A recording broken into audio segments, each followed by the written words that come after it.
Dame de beber, temas de espiritualidad por el padre José María Iraburu.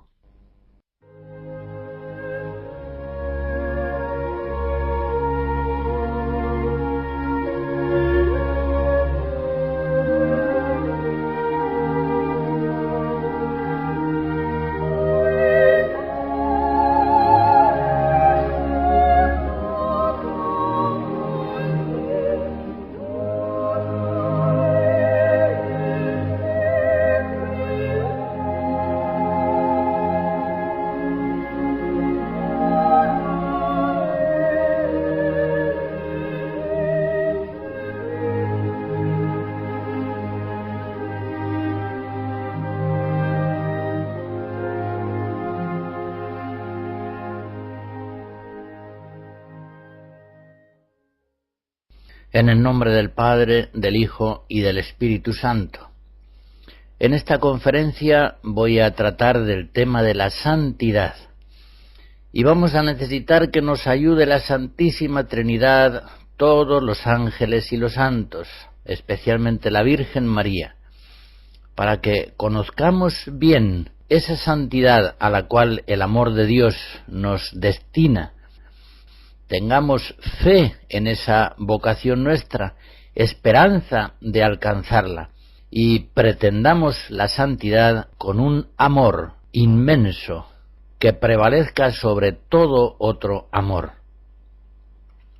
Jesús exhorta a todos sus discípulos, no solamente a un grupo de elegidos, a todos les dice: sed perfectos, como vuestro Padre Celestial es perfecto. Mateo 5. Su palabra viene a ser un eco de aquella otra palabra antigua de Levítico 20, cuando dice Yahvé: sed santos para mí, porque yo, el Señor, soy santo. Jesucristo nos introduce a nosotros pecadores en la santísima familia trinitaria, pero nos dice que seamos santos, como el Padre Celestial es santo. San Pablo en 1 Tesalonicenses 4 dice: esta es la voluntad de Dios, que seáis santos. Y en otro lugar, en Romanos 8, nos dice el apóstol que el Padre Celestial nos ha predestinado a ser conformes con la imagen de su Hijo, para que éste venga a ser primogénito entre muchos hermanos. Es decir, venga a ser como un nuevo Adán, que inicie una nueva raza de hombres santos, con una santidad divina, celestial, sobrehumana. En efecto, desde el principio debemos tener muy claro que la Sagrada Escritura afirma muchas veces que la santidad es una nota exclusiva de Dios. La santidad es el rasgo ontológico propio de la naturaleza divina. Solo Dios es santo.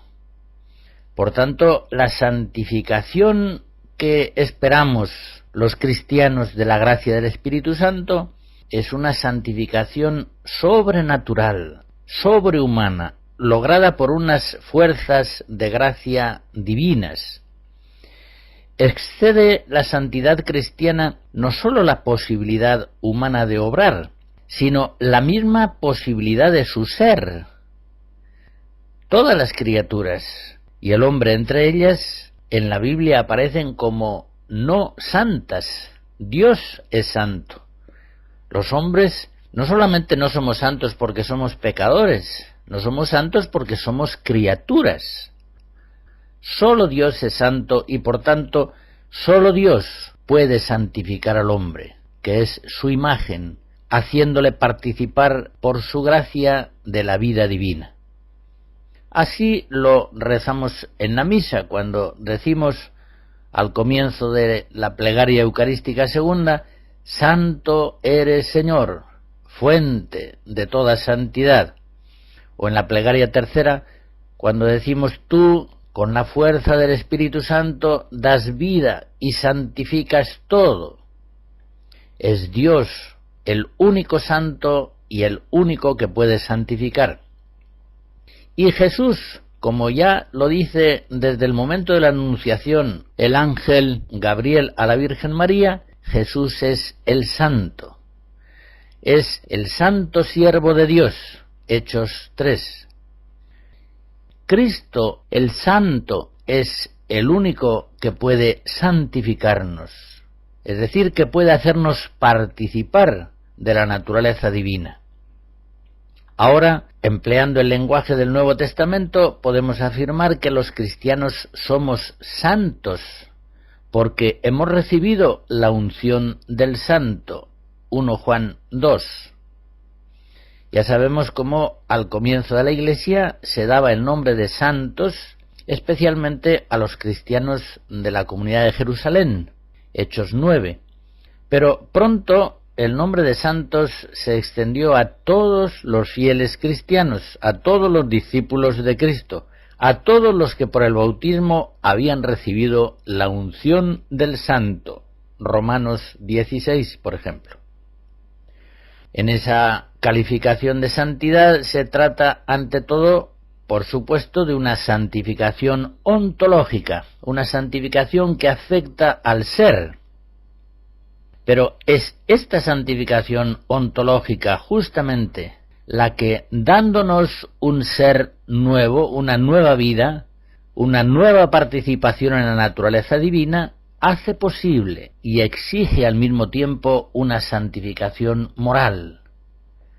Sed santos, porque yo soy santo.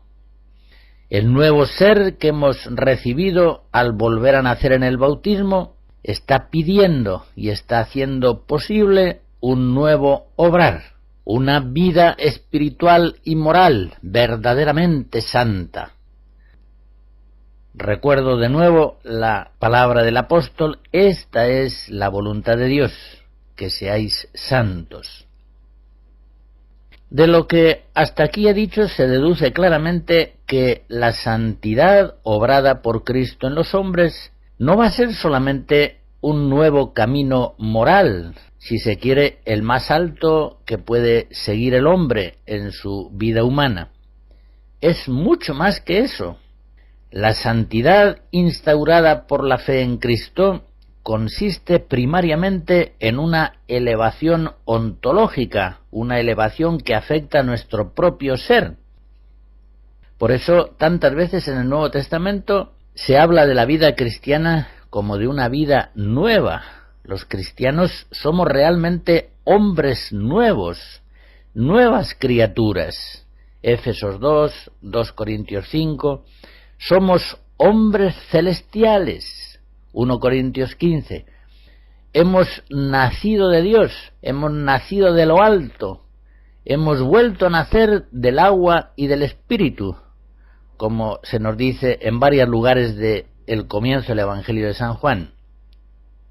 Es el nacimiento lo que da la naturaleza. Natus viene de natura y natura viene de natus. Y nosotros, que una vez nacimos de nuestros padres como hombres y de ellos recibimos la naturaleza humana, después en Cristo y en la Madre Iglesia, por el agua y el Espíritu, hemos vuelto a nacer. Hemos nacido una segunda vez del Padre Divino y de Él recibimos una participación en la naturaleza divina. 1 Pedro 1. Por tanto, la santificación obrada por la gracia de Cristo no produce en el hombre un cambio accidental, un cambio que afecta solamente a su conducta moral, dignificándola. No, es algo que afecta en primer lugar al mismo ser del hombre y que, sanando la naturaleza humana y elevándola a un nivel nuevo, divino, afecta al mismo ser del hombre, transforma su naturaleza. Por eso en el Nuevo Testamento se habla del hombre nuevo y del hombre viejo. El hombre viejo es el hombre terrenal, el nacido de Adán, el hombre que fracasó por el pecado. Y el hombre nuevo es el hombre celestial. En la plenitud de los tiempos ha sido formado por Jesucristo, por el segundo Adán, que le ha comunicado al Espíritu Divino. Como se dice en Juan 20, Jesús sopló sobre los discípulos y les dijo: recibid el Espíritu Santo. Parece que se repite la escena primera del Génesis, de la creación del primer hombre. Sopló sobre él Yahvé y le infunde un alma humana, haciéndole imagen de Dios. Por eso San Pablo en 1 Corintios 15 dice: el primer Adán fue de la tierra, terreno. El segundo hombre fue del cielo. ¿Cuál es el terreno? Tales son los terrenos. ¿Y cuál es el celestial? Tales son los celestiales. Nos llama pues San Pablo hombres celestiales, a aquellos que en Cristo, por obra del Espíritu Santo, hemos vuelto a nacer como hijos del Padre Celestial. Es el admirable intercambio de que nos habla la liturgia, haciéndose eco de las enseñanzas de los santos padres. San Agustín nos dice: Dios manda esto, que no seamos hombres. A no ser hombre te llamó el que se hizo hombre por ti. Dios quiere hacerte Dios. Ya se entiende que esa frase de San Agustín, a no ser hombre te llamó Dios, es una exageración oratoria. Precisamente el hombre que fue creado a imagen de Dios, al hacerse cristiano, al renacer por el agua y el Espíritu Santo, entonces es cuando, configurado a Jesucristo, viene a ser de verdad imagen de Dios, es decir, de verdad llega a ser hombre. San Ignacio de Antioquía, camino del martirio, refiriéndose a la perfecta unión con Cristo que esperaba recibir en el cielo, decía: llegado allí, seré de verdad hombre. Carta a los Romanos 6.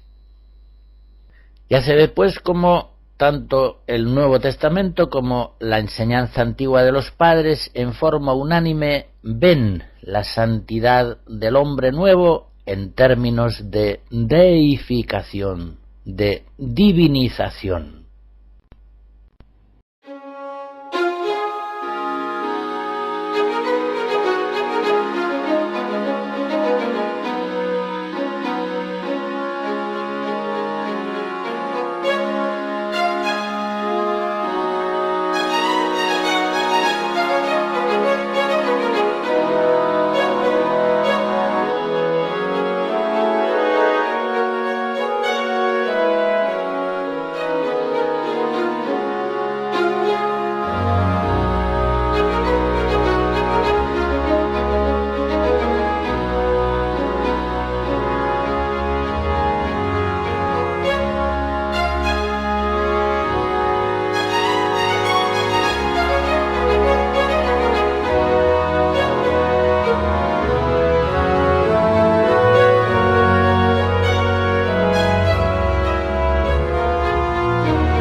Antes de seguir adelante en nuestra meditación sobre la santidad, será preciso que hablemos de la distinción en el hombre de alma y cuerpo.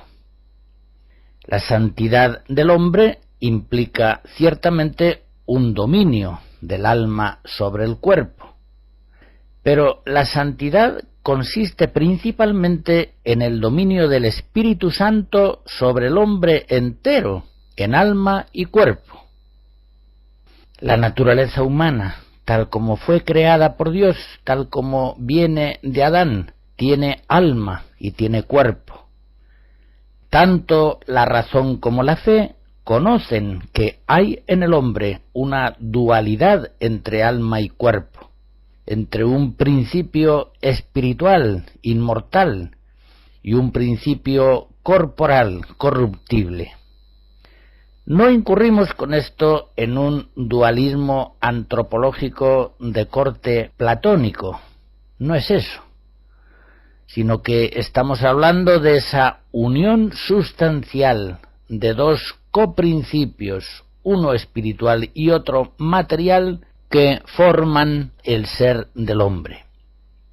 La Sagrada Congregación de la Fe, en el año 1979, enfrentando esa tendencia de algunos teólogos alérgicos a la palabra alma, declaraba: para designar este elemento espiritual, la Iglesia emplea la palabra alma, consagrada por el uso de la Sagrada Escritura y de la tradición.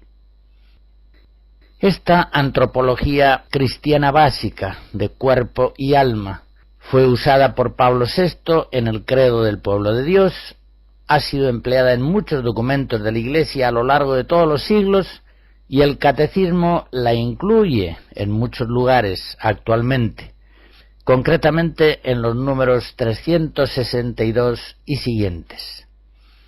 En el número 363 se dice que a menudo el término alma designa en la Sagrada Escritura la vida humana o toda la persona humana, pero designa también lo que hay de más íntimo en el hombre y de más valor en él, aquello por lo que es particularmente imagen de Dios.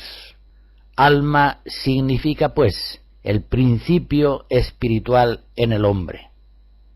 Y en el número siguiente, 364, dice el Catecismo: el cuerpo del hombre participa de la dignidad de la imagen de Dios. Es cuerpo humano, precisamente porque está animado por el alma espiritual. Y es toda la persona humana la que está destinada a ser, en el cuerpo de Cristo, el templo del Espíritu. Esta es efectivamente la fe de la Iglesia. Toda la persona humana, en alma y cuerpo, ha de ser revestida por la gracia, santificada por obra del Espíritu Santo. Y esto nos lleva a considerar otra distinción verbal de gran importancia, tanto en la Biblia como en la historia de la teología y de la espiritualidad: los términos espíritu y carne. ¿Recuerdan aquella frase de Cristo en Juan 3? Lo que nace de la carne es carne, pero lo que nace del espíritu es espíritu. Y en otro lugar, Mateo 26, dice Jesús que el espíritu está pronto, pero la carne es flaca. Cuando emplea Jesús esta contraposición entre espíritu y carne, no se está refiriendo a la dualidad alma-cuerpo. Al decir espíritu se refiere al hombre nuevo que está vivificado, regido, movido, iluminado por el Espíritu Santo. Y al hablar de la carne se refiere al hombre viejo, al hombre en alma y cuerpo, tal como viene de Adán, herido consiguientemente por el pecado. Entender bien esa terminología espíritu y carne frecuente en el Nuevo Testamento nos ayuda a entender muchas frases del Evangelio y de las cartas apostólicas. Por ejemplo, se nos dice que la gracia de Cristo hace que los hombres carnales, animales, en Santiago 3, 1 Corintios 2, es decir, los hombres que no tienen espíritu, Judas 19, por la gracia de Cristo vienen a ser hombres espirituales, 1 Corintios 3. Por tanto, en Cristo los hombres viejos, Romanos 6, se hacen hombres nuevos, Colosenses 3. Los hombres terrenos vienen a ser hombres celestiales, 1 Corintios 15. Los hombres adámicos, pecadores desde Adán, Romanos 5, merecen ser ahora llamados cristianos, Hechos 11. Con toda razón, pues, en el lenguaje de la teología espiritual se dirá que el cristiano perfecto es hombre espiritual, ya que, como dice San Pablo, el que se une al Señor se hace un solo espíritu con Él. 1 Corintios 6. ¿Recuerdan aquel texto de 2 Corintios 8, donde nos dice el apóstol que nuestro Señor Jesucristo, siendo rico, se hizo pobre por amor nuestro, para enriquecernos en su pobreza? Pues bien, parafraseando esa frase, podríamos traducirla diciendo: nuestro Señor Jesucristo, siendo Dios, se hizo hombre por amor nuestro, para que nosotros fuésemos deificados por su encarnación. Por eso, en la lucha ascética de la vida espiritual, el conflicto más importante no es la sumisión del cuerpo al alma, no está ahí el centro del problema, sino más bien en la docilidad del hombre carnal al hombre espiritual, es decir, al Espíritu Santo. El hombre carnal se niega a ser hombre espiritual, se resiste a ser conducido por el Espíritu Santo. El hombre humano, valga la redundancia, se resiste a ser hombre divino. Podemos imaginarnos como un animal hominizado que se resistiera a superar los modos de ser y de obrar propios del animal. Es decir, que no quisiera vivir humanamente, que se conformara con ser un buen animal. Así obra aquel hombre que no quiere ser cristiano, o aquel cristiano que se resiste a superar los modos humanos de pensar, sentir y obrar, es decir, que no quiere vivir según el Espíritu, que se conforma con ser un buen hombre. Ignora que no se puede ser un buen hombre sino viviendo según el Espíritu del Señor. ¿Con qué fuerza dice San Pablo en Romanos 8 que nosotros no andamos ya según la carne, sino según el Espíritu? ¿Con qué convicción tan persuasiva nos dice que los que viven según la carne no pueden agradar a Dios?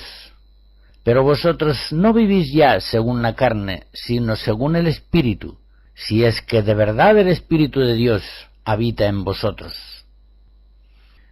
Hermanos, no somos deudores a la carne, de vivir según la carne, porque si vivís según la carne, moriréis.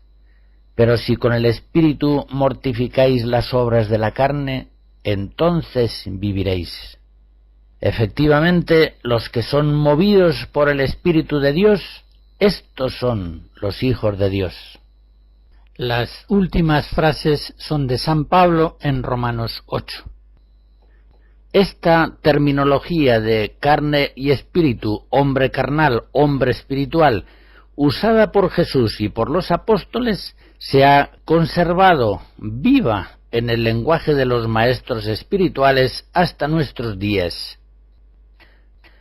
La santidad cristiana, pues, como iremos viendo, consiste fundamentalmente en participar del misterio pascual de Cristo Redentor, mortificando con la fuerza de Cristo crucificado al hombre carnal, al hombre viejo, y vivificando por la fuerza del resucitado glorioso el hombre nuevo, el hombre espiritual. Dos observaciones complementarias a lo ya dicho. La primera: ningún humanismo autónomo puede producir realmente un hombre nuevo.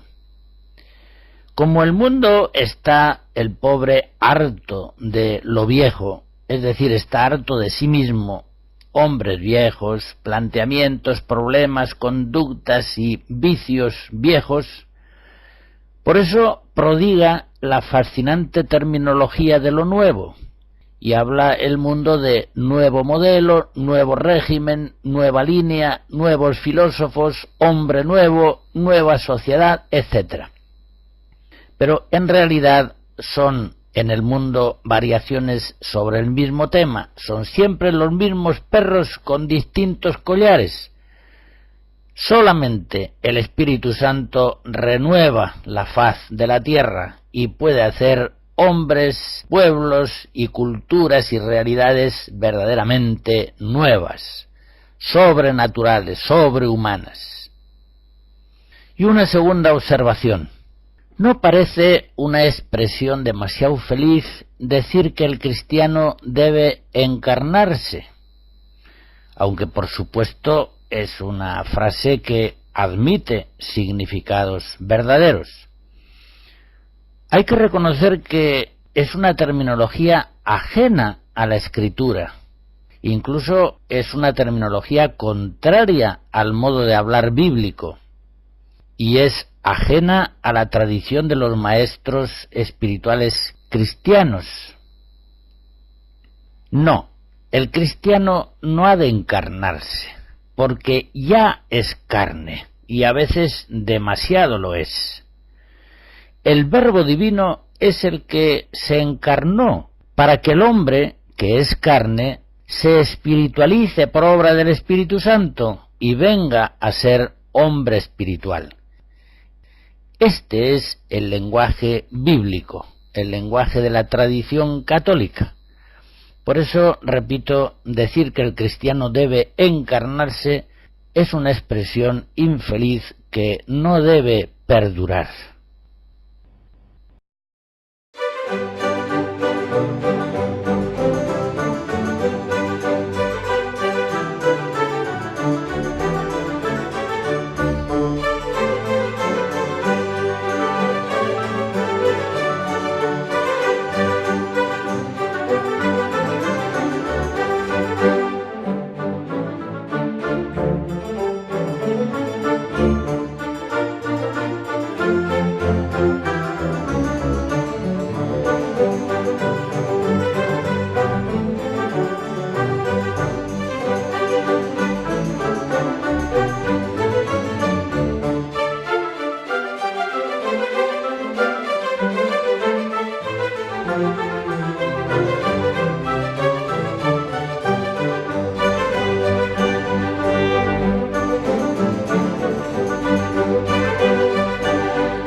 Yo creo que lo hasta aquí expuesto puede verse iluminado por la analogía que hay en las edades del hombre.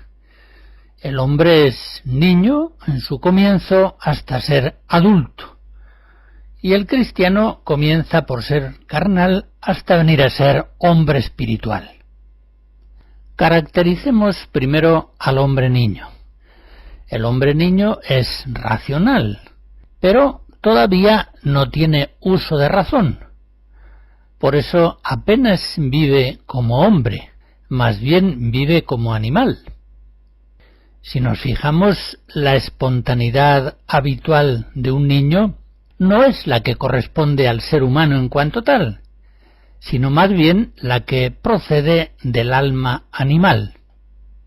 Ahora bien, este niño sin duda es hombre, es un animal racional, y ya siendo muy pequeño tiene la capacidad de ser conducido por personas adultas hacia conductas propiamente humanas. Por ejemplo, la mamá puede ayudarle al niño a usar a la hora de comer los cubiertos, el tenedor, la cuchara. Todo eso que le resulta al niño un tanto laborioso, impuesto desde fuera, aunque posible, todo eso para un animal sería simplemente imposible. Ahora, hay que reconocer que cuando cesa la estimulación de los adultos, el niño, abandonado a sí mismo, deja de conducirse en modos humanos y recae en su espontaneidad animal. Cogerá los alimentos tranquilamente con la mano y se los llevará a la boca y listos. Ya se ve pues que aún al niño no le funciona apenas el alma como alma humana, sino como animal. Y esto es así con el agravante de que el alma animal también en el niño funciona deficientemente.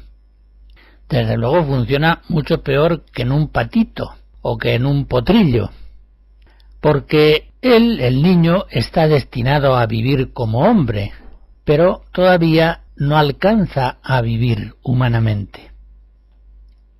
Aquí se ve la necesidad de hombres realmente adultos para que puedan crecer los hombres niños. Vengamos ahora a ver lo que es un hombre adulto.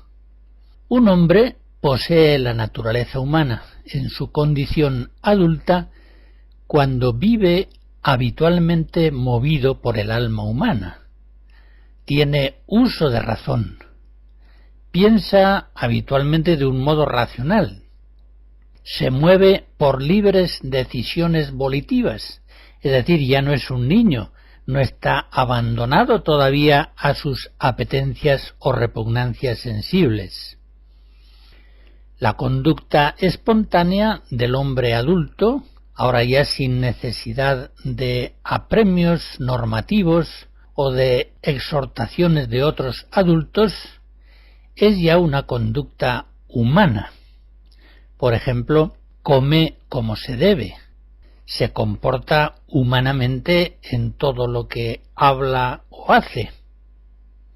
Y advirtamos que estos mismos actos, comer, comportarse, saludar, dar las gracias, no sólo están mejor hechos en el hombre adulto que en el niño, sino que son actos cualitativamente distintos a los del hombre niño, pues proceden ahora de una conciencia racional y de un querer libre.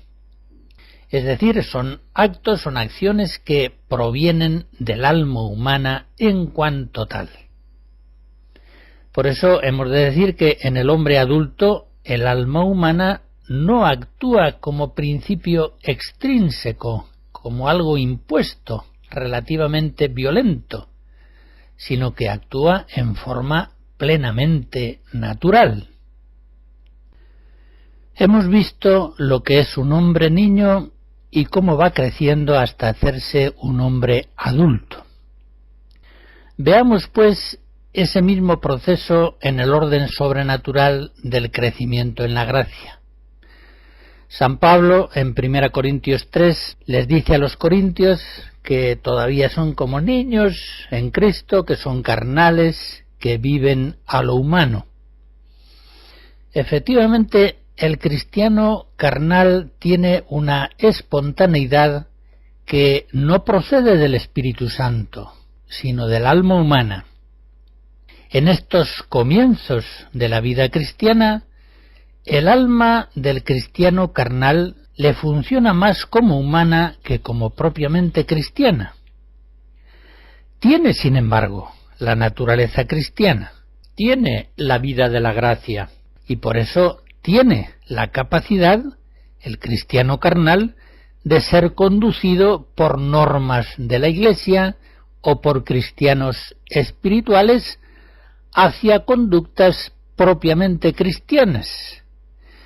Puede, por ejemplo, ir a misa los domingos, cosa que a un no cristiano, no creyente, le sería psicológicamente imposible. Eso sí, cuando cesa esa estimulación de las normas de la Iglesia o de las personas mayores, el cristiano carnal, abandonado a sí mismo, recae en su espontaneidad meramente humana. Concretamente, en cuanto al ejemplo que hemos puesto, deja de ir a misa. Ya se ve, pues, que apenas tiene uso de fe el cristiano carnal. Apenas su alma le funciona como cristiana, sino más bien le funciona habitualmente como humana. Y con el agravante de que también el alma humana le funciona deficientemente. Recordemos aquella frase de Jesús, Lucas 16, los hijos de este mundo son más astutos con su gente que los hijos de la luz. no le funciona bien el alma humana porque el cristiano carnal está destinado a vivir como cristiano. Su vocación es vivir según el Espíritu, en fe y caridad. Eso nos está mostrando la necesidad de cristianos verdaderamente espirituales, que estimulen, ayuden el crecimiento de los cristianos carnales. Los santos, concretamente, no son un lujo en la vida de la Iglesia, son una necesidad. Si faltan hombres verdaderamente adultos, los hombres niños no llegarán a ser verdaderamente hombres. Y de una manera semejante, si no hay cristianos espirituales verdaderamente santos, los cristianos carnales no llegarán a ser verdaderos cristianos. Caracterizaré finalmente al cristiano espiritual. El cristiano adulto en Cristo vive habitualmente movido por el Espíritu Santo. Es un hombre que tiene uso de fe, y es la caridad la que impulsa habitualmente sus actos. Vive por la fe, operante por la caridad. Gálatas 5. Su conducta espontánea es ya una conducta cristiana, procede de la gracia, procede de Dios que habita en él. Por ejemplo, ir a misa los domingos ya no es para él una exigencia moral enojosa, en cierto modo violenta, impuesta desde fuera por normas o por otras personas mayores, sino que ir a misa los domingos es para él una exigencia interior que realiza con facilidad y con gozo.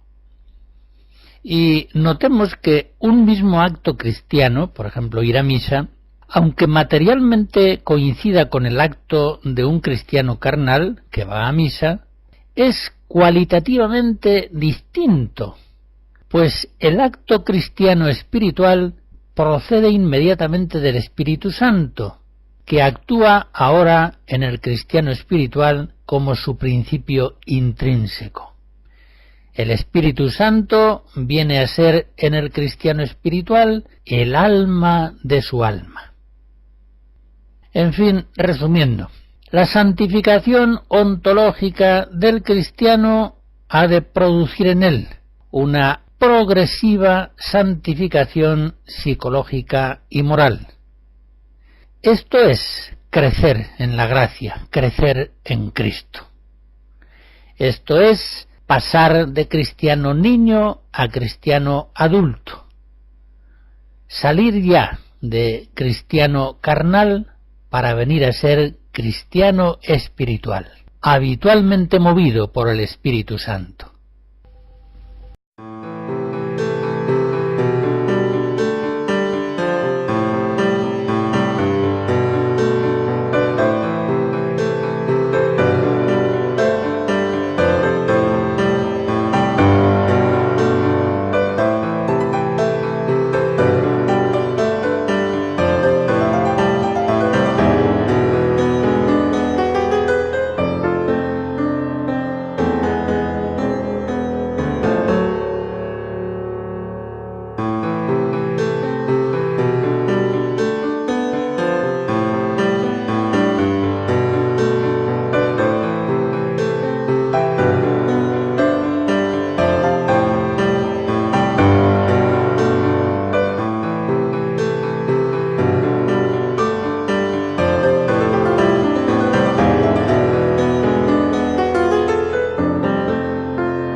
Todos los cristianos hemos sido llamados por Cristo para ser perfectos como perfecto es nuestro Padre Celestial.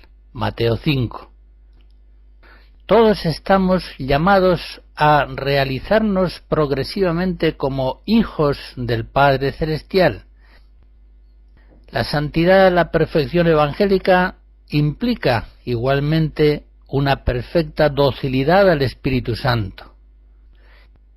Todos estamos llamados a la santidad significa también que estamos destinados a crecer en la caridad, amar a Dios con todo el corazón y junto a eso amar al prójimo como Cristo nos amó. Pero, en fin, la santidad es configuración perfecta a Jesucristo. Hay una frase de San Pablo preciosa en Romanos 8:29. El Padre nos ha destinado a configurarnos a la imagen de su Hijo, de tal modo que el unigénito venga a ser primogénito de muchos hermanos.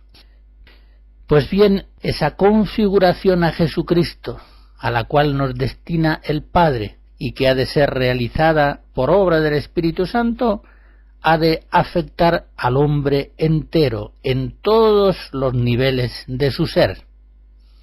Así como el alma humana anima al hombre entero, a todo lo que hay en el hombre, en cuerpo y alma, así el Espíritu Santo, por su gracia, anima a todo el cristiano, su mente, su voluntad, sus sentimientos, su inconsciente, su cuerpo, todo lo que hay en él. El entendimiento, en primer lugar, ha de configurarse a Cristo por la fe, que nos hace ver las cosas por los ojos de Cristo, como Dios las ve, como las cosas son. Nosotros, dice San Pablo en 1 Corintios 2, tenemos el pensamiento de Cristo.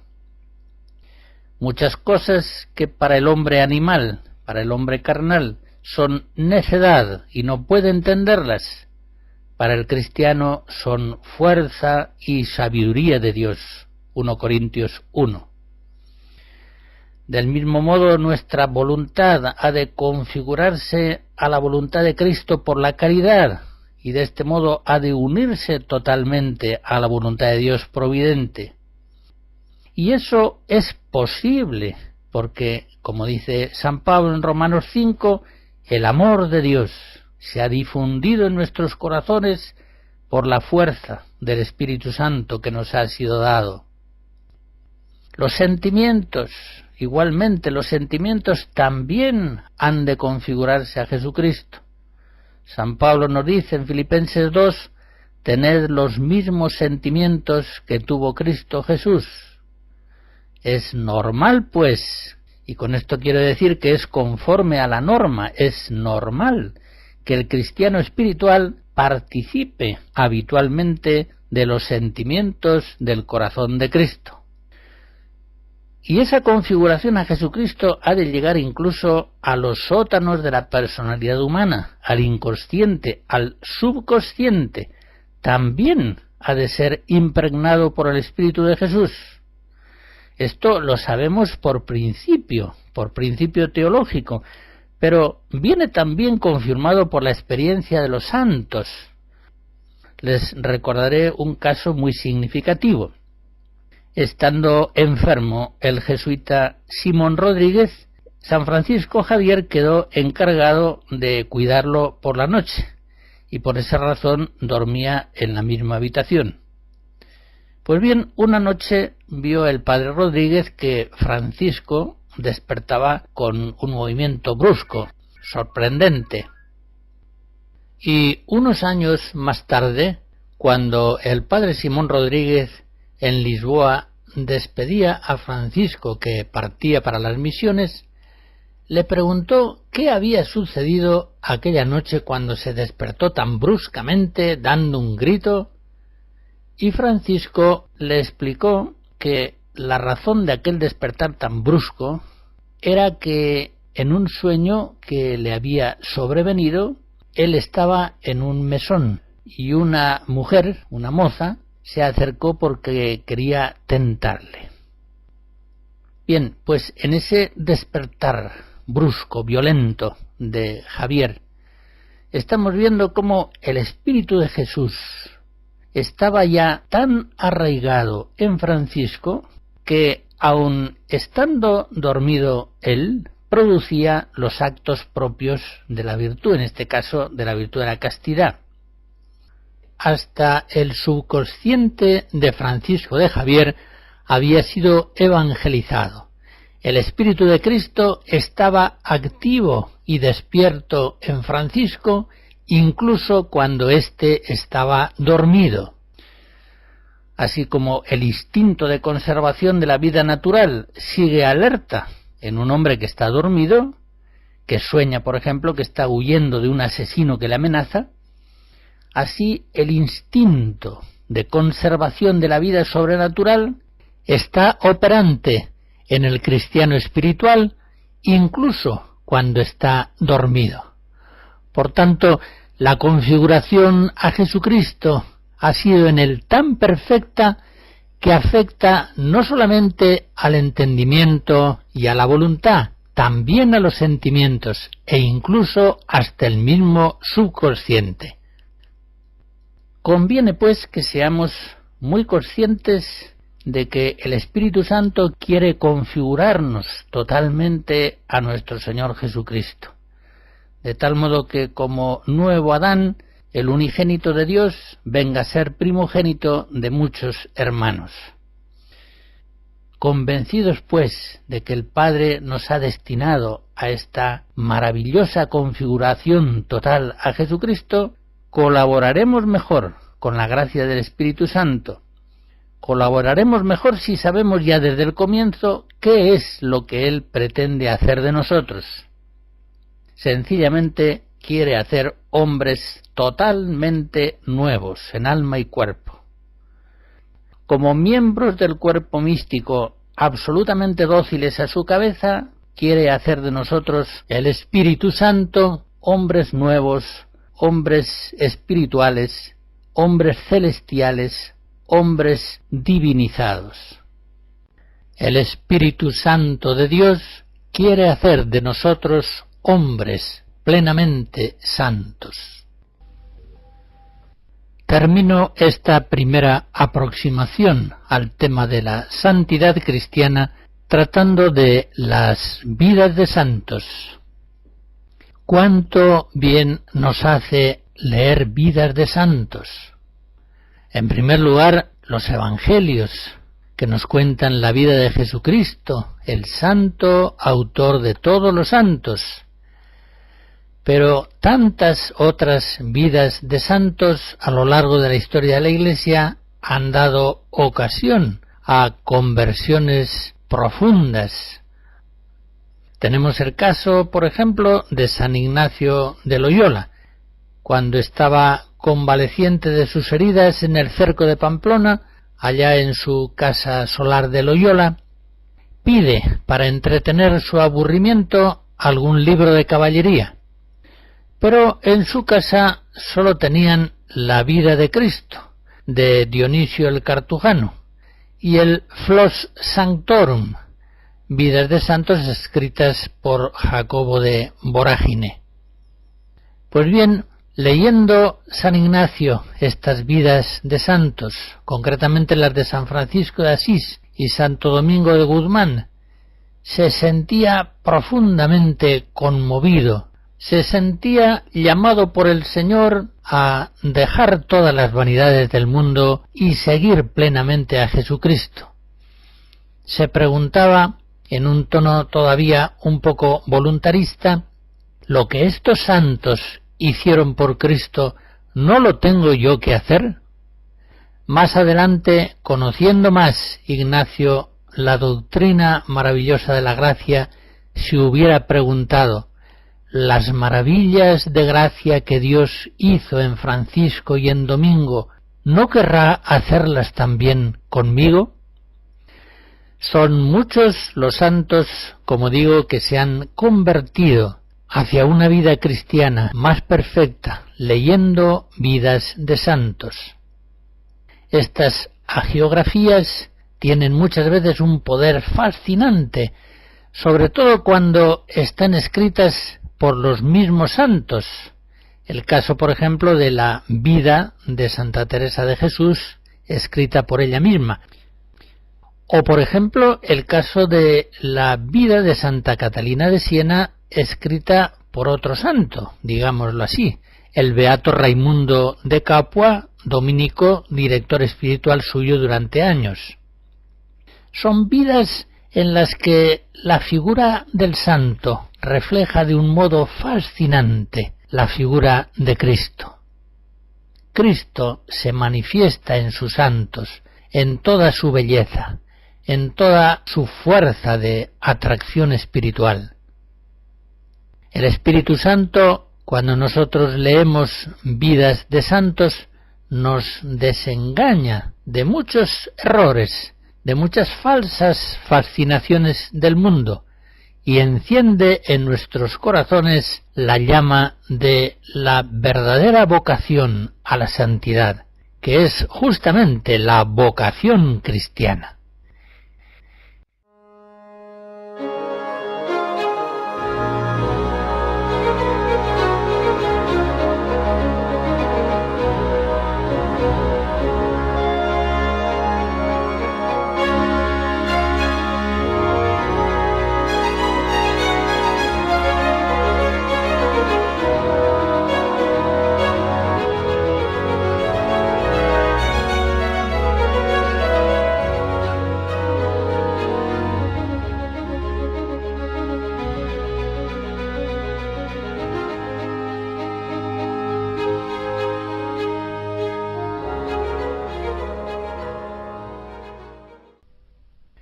La bendición de Dios Todopoderoso, Padre, Hijo y Espíritu Santo, descienda sobre ustedes y les guarde siempre. Amén.